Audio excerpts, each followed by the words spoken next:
"Sit down, Jolene." Ciro Mancini said it without raising his voice. That was the worst part, not the deadbolt sliding home behind her, not the way the two men who had escorted her up 22 floors had simply dissolved back into the hallway, but the quiet. His voice carried no anger, no edge, just that flat, terrifying certainty of a man who had never once needed to repeat himself. Jolene Pruitt did not sit down. She stood in the center of the penthouse study, still wearing her housekeeping uniform, the gray polyester dress with the Mancini Grand crest stitched above her left breast, her thick-soled orthopedic shoes still damp from mopping the 11th floor corridor 4 hours ago. Her hands were clasped in front of her the way she had learned to hold them as a little girl in Gary, Indiana, when her mother used to say, "Keep your hands where people can see them. Don't give anyone a reason." She was 26 years old, 5'4", and easily 270 pounds, all of it soft and real and unashamed in better circumstances. Right now, though, her body felt like a liability, too much of her in a room that had too many locked doors. Ciro stood at the floor-to-ceiling window overlooking the Chicago River, his back to her. At 44, he was built like a man who had been forged rather than born, broad through the shoulders, deliberate in every movement, wearing a charcoal jacket over a black shirt even at 1:30 in the morning. The city lights caught the silver threading through his dark hair. He held a glass of Barolo, but had not sipped it. $1.8 million, Ciro said, still facing the window. From the hotel's private vault, sub-basement 2. Access requiring biometric clearance plus a staff keycard. He paused. "Your keycard, Jolene, scanned at 11:47 p.m. last Thursday." She had been waiting for this moment for 6 days. She had rehearsed it in the cramped one-bedroom apartment she shared with her younger brother in Bridgeport, lying awake while he slept, running the words in her head until they were smooth and sequenced. She knew exactly what she was going to say. "I didn't take it," Jolene said. Her voice came out steadier than she had any right to expect. Ciro finally turned from the window. The look on his face was not fury. It was worse. The look of a man doing arithmetic, measuring something, finding the numbers still didn't add up in her favor. "Then explain to me," he said, crossing to his desk and setting the Barolo down, "why your keycard, and only your keycard, opened that vault at 11:47. "Because I followed someone in." The silence that followed had weight to it. Ciro's eyes, dark brown, almost black in the low lamplight, did not blink. He studied her the way she imagined he studied every problem that had ever landed in this room, without flinching, without hurrying. Who? Jolene swallowed. This was the part where it always went sideways in her head, the part where he looked at her like she was either lying or insane, and possibly both. Piero Lanza. Ciro went very still. Not the stillness of someone absorbing information, the stillness of someone whose body had automatically suspended all non-essential movement because what they'd just heard required every available resource. Piero Lanza was his head of security, had been for 18 years, had stood at Ciro's right shoulder the night Ciro's father died, and the old man's empire had to be held together by sheer, brutal force of will. Piero was not an employee. He was blood by choice, which everyone in the Chicago outfit knew was a more binding thing than blood by birth. "You are going to want to be very careful," Ciro said, each word deliberate, as a footstep on ice, about the next sentence that comes out of your mouth. "I know." Jolene unclasped her hands and reached into the deep front pocket of her uniform dress. She saw Ciro's posture change, a fractional shift, coiling, and she moved slowly, deliberately, the way you moved around a dog you weren't sure about. She pulled out her phone. The case was cracked at one corner, held together with a strip of clear packing tape. "Last Thursday I was finishing the sub-basement linen inventory. It runs late, the manifest has to match before I can clock out, and I was already 2 hours past my shift. I came around the corner by the vault corridor, and I saw the vault door standing open. I saw Piero inside. He had 2 duffel bags, black ones, the kind the hotel uses for oversized laundry. She held the phone out toward him. I didn't go in. I stayed around the corner, and I took pictures.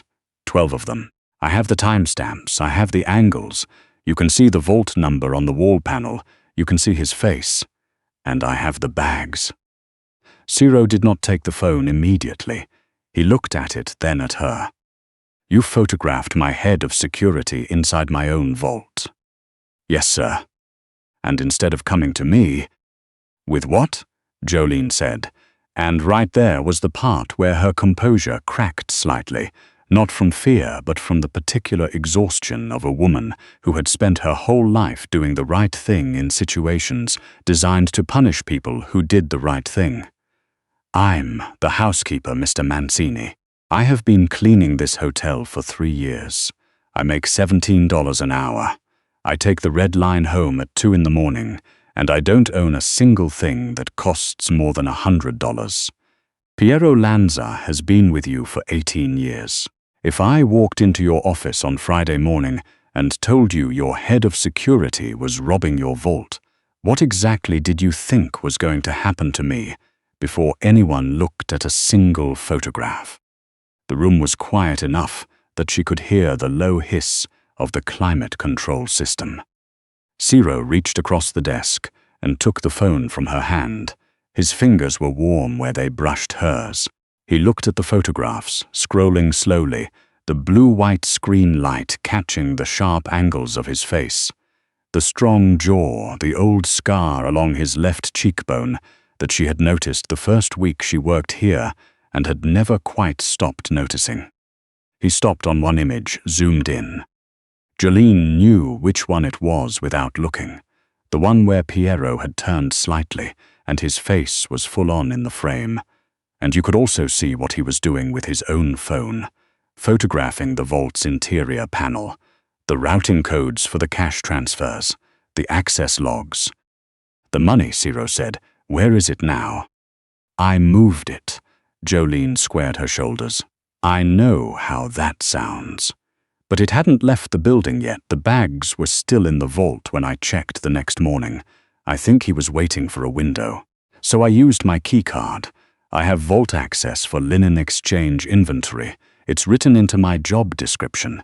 And I moved both bags to the climate storage unit in sub-basement 4. It's coded to my personal PIN. Nobody else has been in there. You moved $1.8 million, Ciro said slowly, into a storage closet. Behind the dry cleaning equipment. Yes, sir. I didn't want it to disappear before I figured out how to prove any of this without getting myself killed in the process.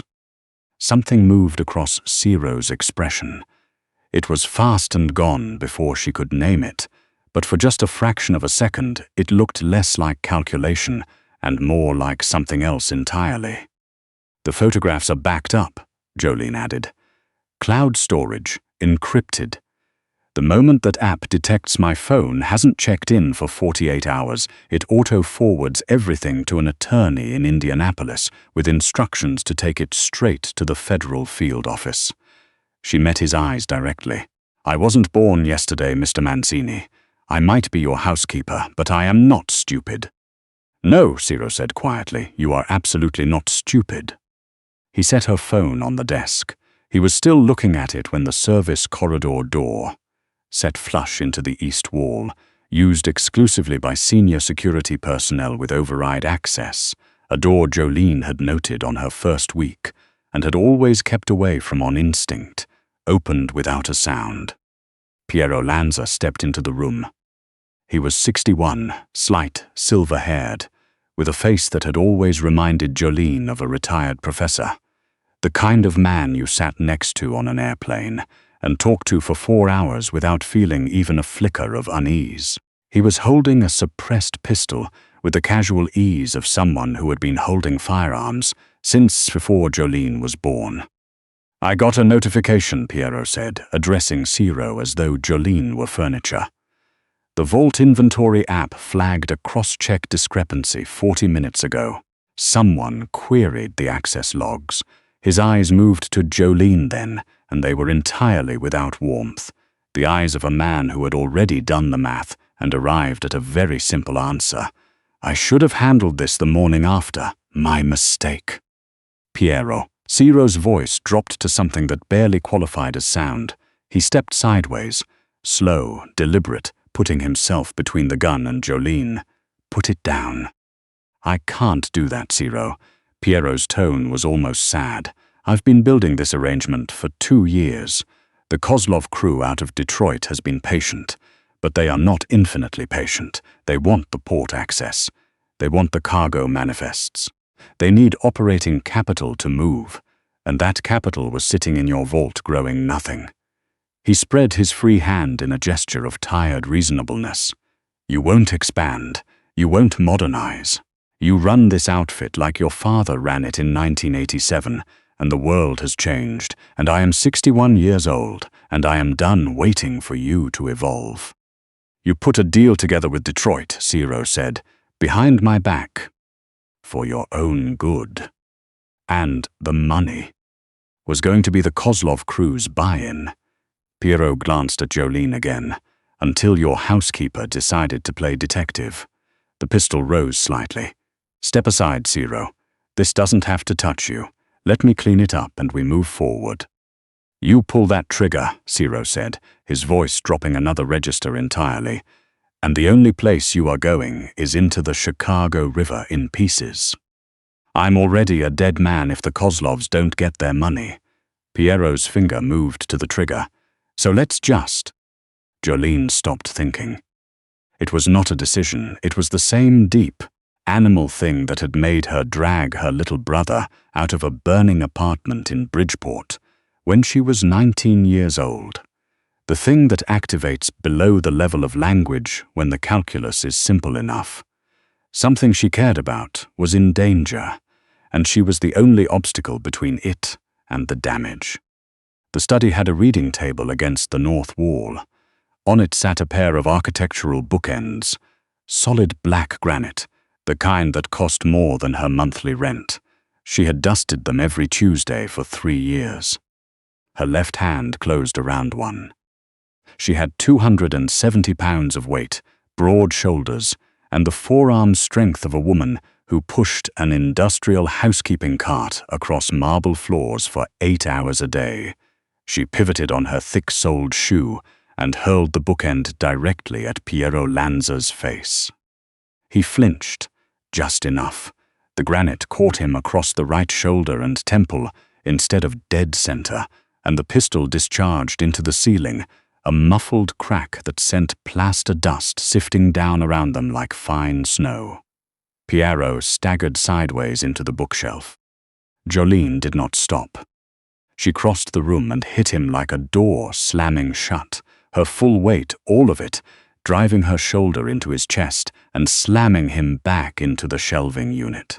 Books cascaded down around them.